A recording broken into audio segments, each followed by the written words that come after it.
Hello. The picture that you just seen is a picture behind here, and this is a vision board for me to help myself out. The last one I had was about stocks to help me visualize the stock market crash. This one, as far as the ascension with the Mayan calendar, I've got a picture of the Mayan calendar because that is where one of my passions is now. Love and gratitude on there because that is where we're going on the completion of the Mayan calendar. And conscious co-creation, which is what's going to get us there, which is the next step of the Mayan calendar.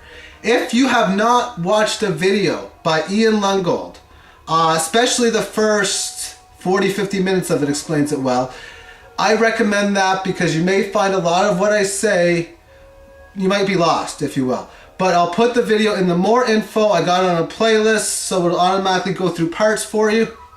So, it was a year and a half ago, May of 2007, and I was very, very big on the law of attraction and learning or remembering how it worked and the whole theory amongst it. And I believed it, which is something I didn't think I normally would, but I did believe it. And what happened was, as I was going totally big into it, I started to understand how the feelings of fear and love work. I was drawing out this stuff. I didn't know how I was doing it or why I was doing it. And I'm starting to understand why I did now. But what happened was I was getting this major feeling of love, and it was so amazing.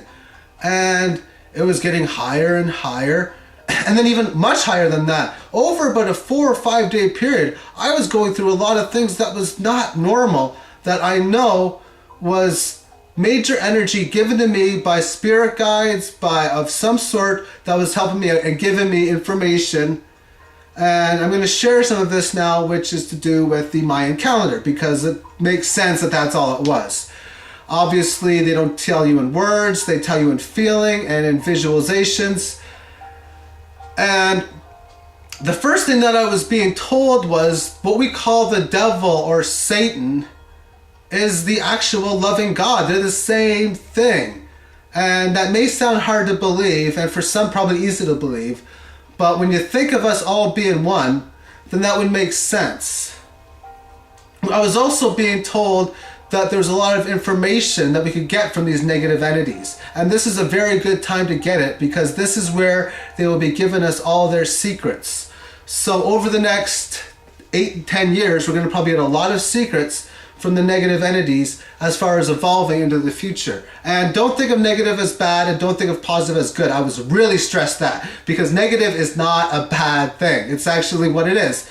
So I was being told, because I could tell the difference between a negative and a positive entity during those days, that to love them all the exact same. And even then it was the first hit hard, but it worked out very easily. So let me get back to my point. My point is that the telling that we were getting to the halfway point. And what I told about negative energy, that's how everything is going to start off. You start off with negative energy, and then you move towards positive energy. And what I was given as far as the visualization was, I was visualized like a big circle, like the planet Earth. A big planet which could hold multi-trillions amount of drops of water. And right off the bat, there would be one drop of water. And this drop would take a long time to get there. So each drop that would come in represents love. And the more there is, the more love you're going to feel. So right off the bat, it's all negative energy to start off with. And everything's going to speed up as far as when the drops are going to come into play. And like the galactic underworld say, with things getting 20 times faster, this now makes sense to me. So, with this being stated, one thing that I noticed was that when we get to the halfway point, that this shift is going to be extremely fast. Extremely fast. And it's going to be, I don't know exactly how our consciousness is going to be during that. I was not told that, but it's going to be the greatest change of all ages that we have ever encountered.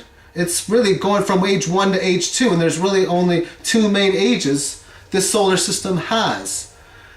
So Now I look at the Mayan calendar, there is 9 underworld cycles. We are in the 8th of 9, and we are completing the 5th night right now. So we've completed 7 of 9, and we are halfway through the next one. Yes, half. And the reason why it's about half is because each day in each cycle gets faster. So the last day of the galactic cycle is not going to be 20 times slower than the first day of the universal cycle. And the first day of the galactic cycle will not be the same as the last day of it. For each day increases a little bit each day. And of course now it's a lot.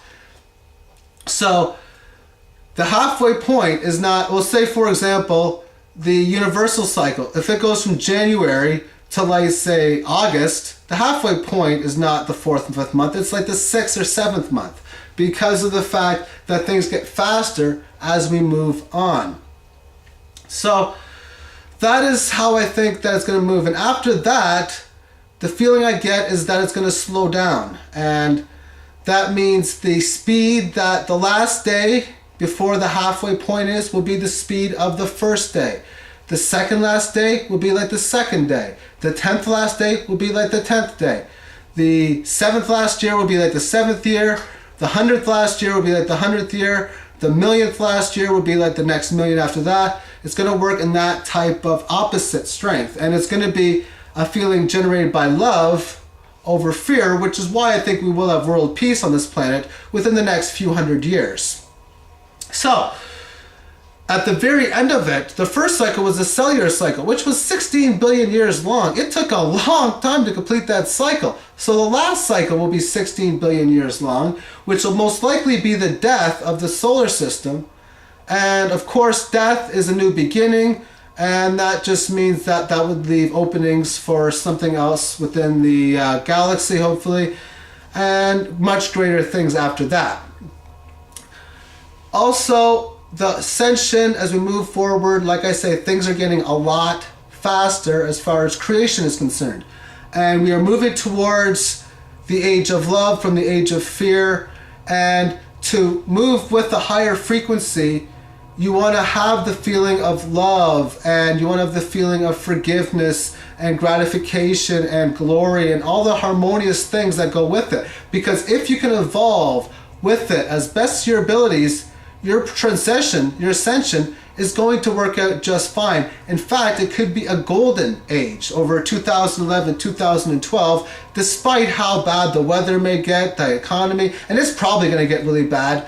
But at this point, we're going to be in conscious co-creation mode where we're going to be able to do so much more. I can't tell you now what it's going to be like, but what we'll have to do is we'll have to evolve in the flow, and we'll know at the time. We are on a schedule as far as where we evolve, and we're going to feel it at the time. So if you can move in the higher frequency, the ascension is going to be much more harmonious and very possibly very, very magnificent. And because of that, I am so pumped about ascending to the next level because of the fact that we get to go out of the dark age and into the age of light, which to me is a magnificent thing for me.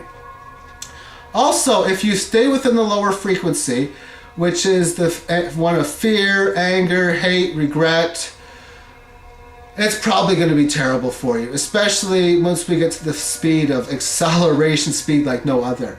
And it's probably going to be hell for so many people. We're going to see a planet that is going to be much, much different than where we are right now.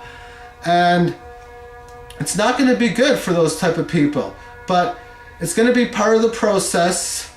Another thing that I was being told was that Mother Earth, nature, is going to be going through a cleansing process. The second half is going to be cleaner, greener, and we are going to be working towards saving her. I think the big conscious lesson is that we screwed up, I guess you could say, and we did a lot of damage to Mother Earth, and we're going to be fixing that. That's the feeling I got then, and nothing has changed in that feeling over the last year and a half.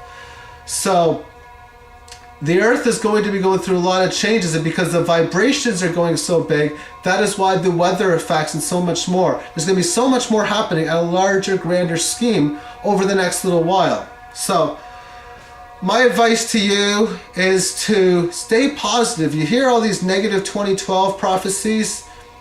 that's getting into fear. You don't need to feel fear. Feel the emotion of love, and when you feel the love, you'll probably ascend a lot more harmoniously going through this ascension. At least that's where my opinion is at. Where are we now as far as to the halfway point? Well, we got 9 cycles. We're 7.5 out of 9. So that's about 83%. So we got a little bit ways to go. So obviously the next 8 years are going to be unlike any 8 years we have ever felt before. So much is going to happen over this time as we go through a major shift in consciousness, and I'll try to keep you updated as much as I can about how the shift is going to come into place. But I love you all. I wish you all the best. Peace, love, and light. God bless, and have yourself a very, very, very good day. Bye-bye, everybody.